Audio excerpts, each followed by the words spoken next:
Toxic leadership. You probably heard that term. And I received so many emails. I had so many discussions online and offline. The term now is all over the place, and we have to get hold of what toxic leadership really is. Because the vast majority of claims out there, meanwhile, are false and reflect on something which might be in a certain way not pleasant to you. However, we have to define what really is toxic leadership and where is the line that it's not toxic leadership, something which might not be your favorable behavior. However, it is still an acceptable way of leadership. Where does toxic leadership begin and where does it end? What are the boundaries? Welcome to this week's episode. We're going to talk about toxic leadership. Very important, of course, is when we talk about toxic leadership, the first question always is there a scientific definition of toxic leadership? And here the good news, there is. Very important is when we talk about the definition, it means someone has defined at a certain point in time what toxic leadership is. And the first definition was by Marcia, Lynn, Whicker. And the definition was maladjusted, malcontent, and often malevolent persons who succeed by tearing others down.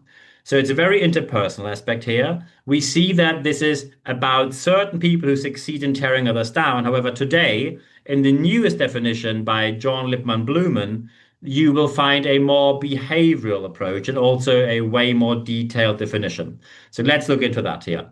Toxic leadership refers to leadership behavior that inflicts serious and enduring harm on followers, organizations, or institutions through dysfunctional personal characteristics and destructive behaviors. So we see it is behaviors. And as we can all see, behaviors on the one hand can change, but dysfunctional personal characteristics, the question is, can we really change that?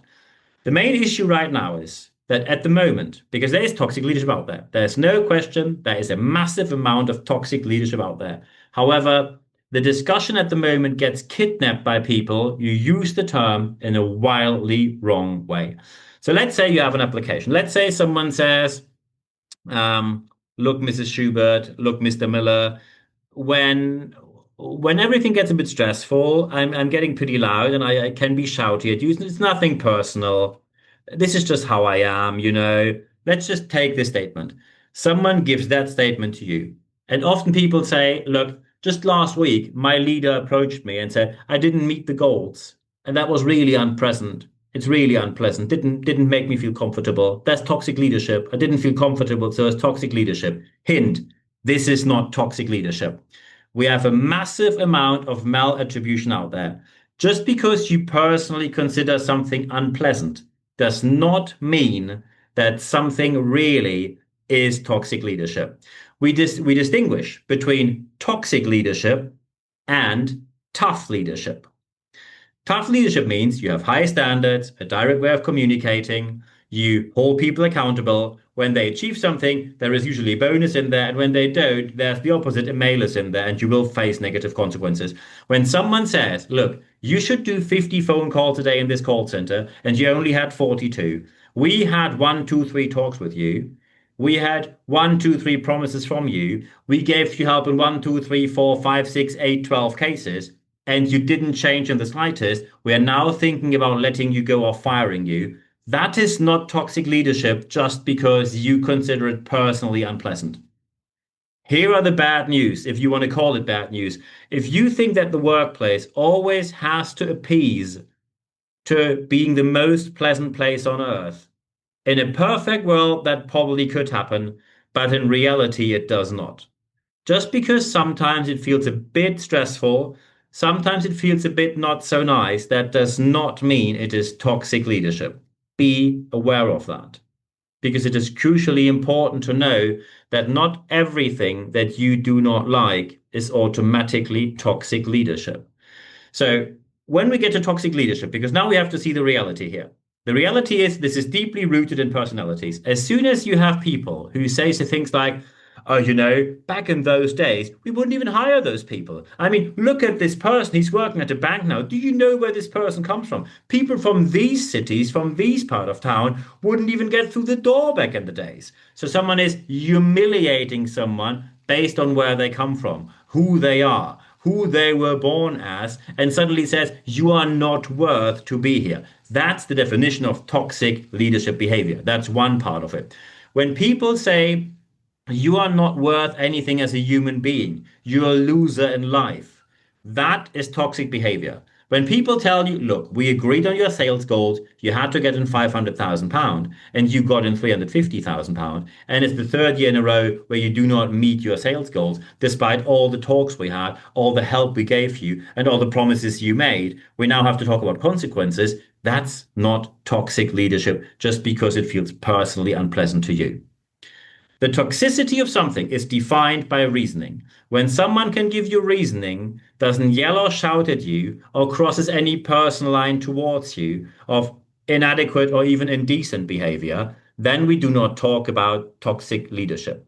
Toxic leadership crosses these lines. They humiliate you. They make you devalue yourself as a human being. They talk you into self-blame. They cross the line of inadequate or even indecent behavior. They sometimes even cross the line and violate the law. That is toxic behavior or even illegal behavior. The toxicity needs to be defined properly, because when in real world application, you start to call every minor inconvenience, and believe me, I am not going to be the bloke who tells you, oh, all the work has to be hard, only hard work pays off. No, that's not the message. However, when everything you consider unpleasant is toxic, the game will very quickly capture on the other side as well. And they will say, oh, we're a corporation. I'm a CEO. I feel really unpleasant when I pay my taxes. No, I'd rather not to. That's toxic leadership by the state, isn't it? And no, it's not. The real world application here needs to hover around the scientific definition and the facts we can get together with excellent reasoning on top of that. If you then wonder, how can we now implement this in an organization when you think that sounds rather tricky? I can tell you it's not easy. However, when you implement this in your organization, it simply means, first, of course, you have to get an awareness for that. People need to be aware that there are two types of leadership in general, and you can be, if you want to be, it wouldn't be my approach, but you can be on tough leadership. If you want to do that, up to you. Maybe not the most preferred style for many, but it can work in certain circumstances. However, people need to know, where is the line to toxic leadership? Phrases you should not say, phrases you cannot say. Where does the law draw the line? Where do people draw the line? Where do we all find together to a workplace where we all like to work? Because as soon as you overstep the mark to toxic leadership, you have a social delegitimization, which means when you are socially delegitimized, no one's going to follow you in the future. Material will be leaked, your reputation goes down the drain, and everything gets worse from there for absolutely anyone. And as soon as you have the awareness, we now have to see that unfortunately, many leaders have not learned how to lead people. I give you a very simple example. When you have to lead salespeople and you don't know how, and you become a really nasty person, you basically terrorize people psychologically, and suddenly you see, oh, they're now meeting their sales goals. Then you condition yourself to believe, oh, this is how it needs to be. This is how leadership is. Need to be nasty so people meet their goals, right? Because they just did. No, no. You don't know any better. However, this is still toxic leadership when you cross that line. You need to teach people how to lead people properly. And these kind of leadership coaching, etc., needs to be done professionally. It's not going to be a 15-minute online class which you do during your lunch break. The qualification needs to be there. Leadership needs to be learned. Only when people properly learn how to be leaders, are properly qualified on the matter, and then see where is the line to toxic leadership, then they can do something about that. The qualification clearly shows the way people need to learn the toolbox to be excellent leaders. Because as soon as they do, they very quickly see with different leadership styles, we all need to work together on the goal, meaning, obviously, that we need to have an agreement overall. We need to have an agreement overall how to work together on this matter. And as soon as you say, we do it the way that it's done well, from tough leadership, away from toxic leadership, from tough leadership to any kind of more soft leadership approach, then everything will be better in your organization as well. And I wish you all the best implementing this in your organization. And when you now say, I have a couple of questions here, feel free to get in touch anytime. So first, of course, when you watch me on YouTube right now, leave a like here. And of course, it would be really nice if you subscribe to my channel. Thank you very much for doing so. Leave a comment here. Always lovely to have discussions. And of course, when you listen to me on Apple Podcasts or Spotify, feel free to leave a review there as well. 5 stars would be much appreciated. Thank you very much for doing so. And of course, recommend these channels, the podcast, the video cast, the YouTube channel, Apple Podcast, Spotify, whatever else, anywhere, online, offline, amongst your friends, colleagues, absolutely anywhere.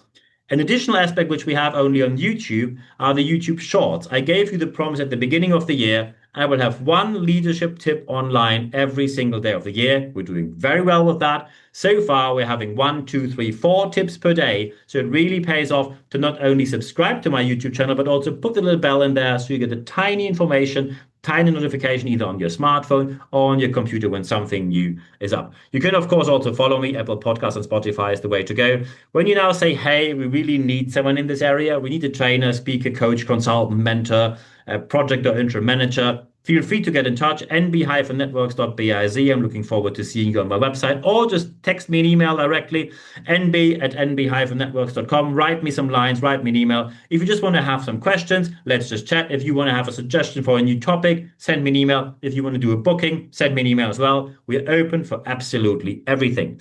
If you now wonder, are there live sessions? Yes, there are. When you go to expert.nb-networks.com, put your email address in there. You receive only one email every Wednesday morning. No worries, it's 100% content, ad-free guarantee. And there you see in the English and German language, more than 500 episodes in each language available with podcasts, with video casts, with articles, everything, free access, no charge whatsoever for our readers. And only via the leadership letter, we communicate the live sessions. So the live session is only communicated via the leadership letter. It really pays off because in this leadership letter, you find the date, the time, and the access link. So you can then join our leadership Q&As. And of course, feel free to get in touch with me on social media as well. Connect with me on LinkedIn. Don't do the follow thing. Do a proper connect. I'm looking forward to being connected with you. You can, of course, follow me on LinkedIn. Connect with me on LinkedIn. You can follow me on Instagram. You can leave a like on Facebook if you like, or you can just subscribe to the YouTube channel, or all of the above. I'm looking forward to being in touch. Lots of more excellent content to come. At the end of this podcast and videocast, however, there are always 2 things I say. First, when you get in touch, you get a really quick answer. I guarantee you an answer within 24 hours or less. Second, very important is apply what you see in this podcast, because only when you apply what you learn, you will see the positive aspect that you obviously want to see in your organization. And last but not least, there's only one thing left for me to say at the end of this podcast and the end of this video cast. When you apply everything, everything will get better. So apply what you learn. I wish you all the best. And for today, there's only one thing left for me to say. Thank you very much for your time.